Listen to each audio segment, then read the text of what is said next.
Shalom, selamat datang ke bulan April dan hari ini hari yang pertama di bulan April. Haleluya. Hari yang diberkati untuk memulakan bulan ini dengan mendengar firman Tuhan. Puji Tuhan. Hari ini Pastor Chris berkongsikan firman yang bertajuk Temui siapa dirimu di dalam Dia. Haleluya.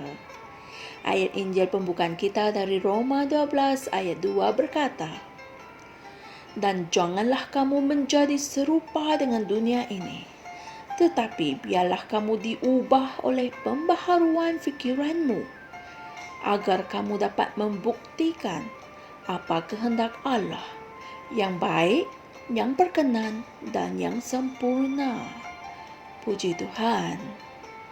Sebelum kedatangan Mesias, ada nubuatan yang dinyatakan bahawa Elia akan datang terlebih dahulu, seperti yang tertulis dalam Maliaki 4 ayat 5 hingga 6. Para ahli Taurat menggunakan nubuatan ini sebagai bukti untuk menentang ketuhanan Yesus. Namun, murid-murid Yesus yang telah melihat Elia berbicara dengan Yesus di gunung perubahan itu dengan mata mereka sendiri. Hal ini boleh dibaca dalam Matius 17 ayat 1 hingga 3.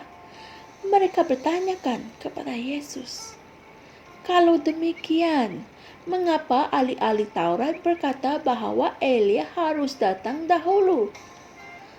Baca Matius 17 ayat 10. Haleluya.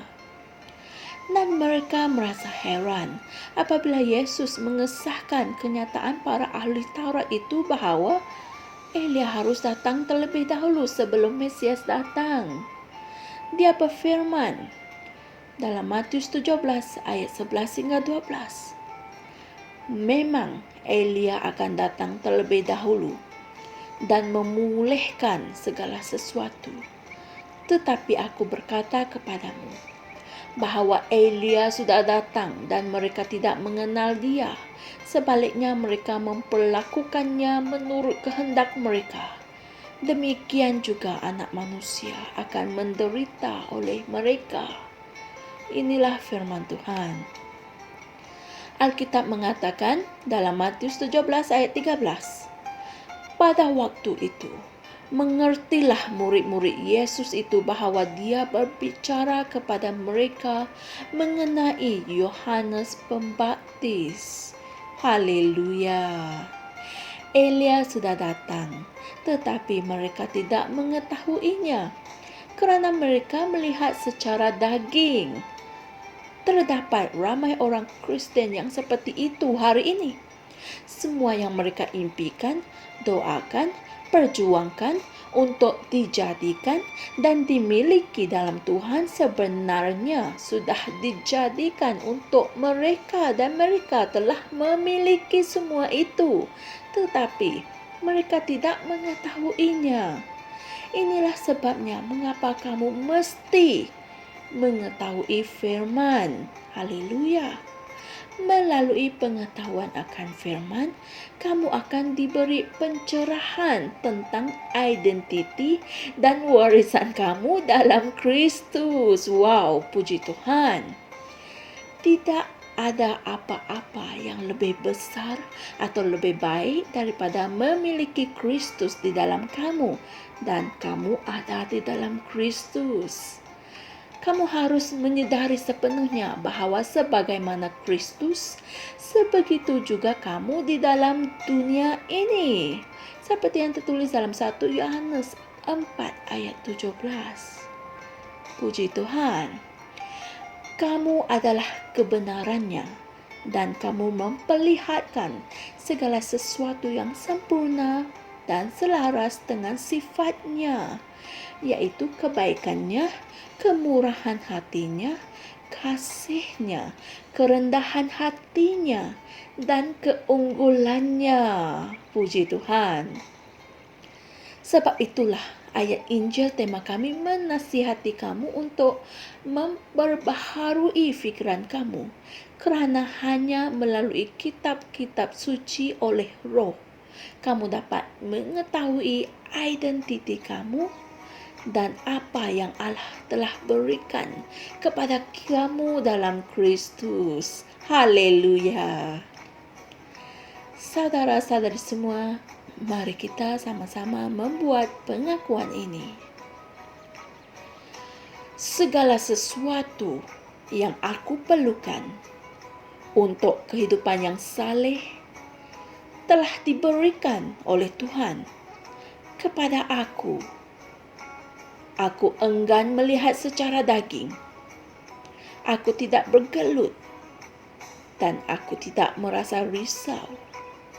Setiap peruntukan Injil adalah hak milikku yang sah dan jelas sekarang. Aku berjalan dalam warisanku, dalam keberkatan Injil yang penuh. Dalam nama Yesus. Amin. Untuk memahami dengan lebih lanjut dan jelas, renungkan ayat-ayat Injil berikut sebagai nota tambahan, yaitu 1 Korintus 3 ayat 21 hingga 22, 2 Petrus 1 ayat 3, dan Roma 8 ayat 17. Haleluya.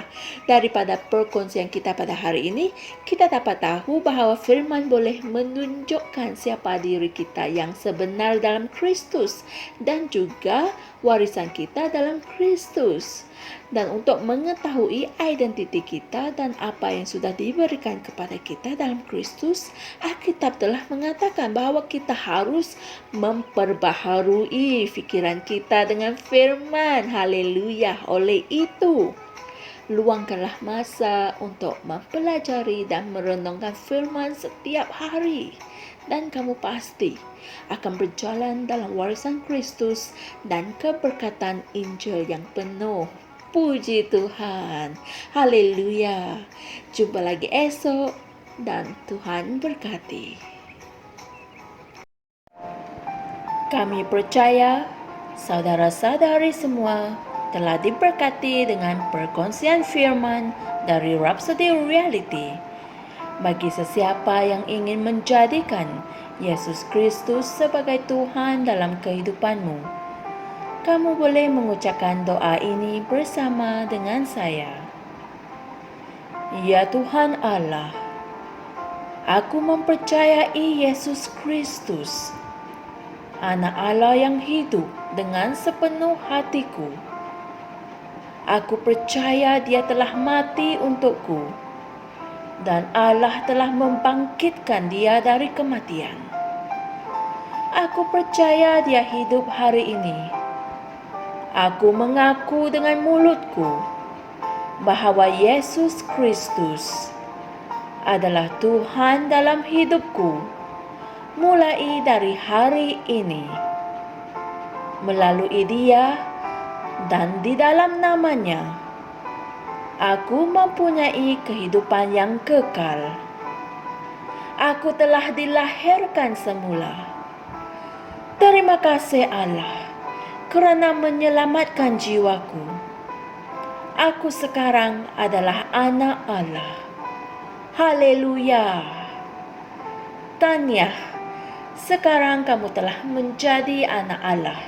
Untuk apa-apa sebarang pertanyaan atau untuk mendapatkan lebih banyak maklumat mengenai bagaimana untuk bertumbuh sebagai seorang Kristian, anda semua boleh hantar mesej di akaun Facebook kami atau email kami di tni.msia@gmail.com.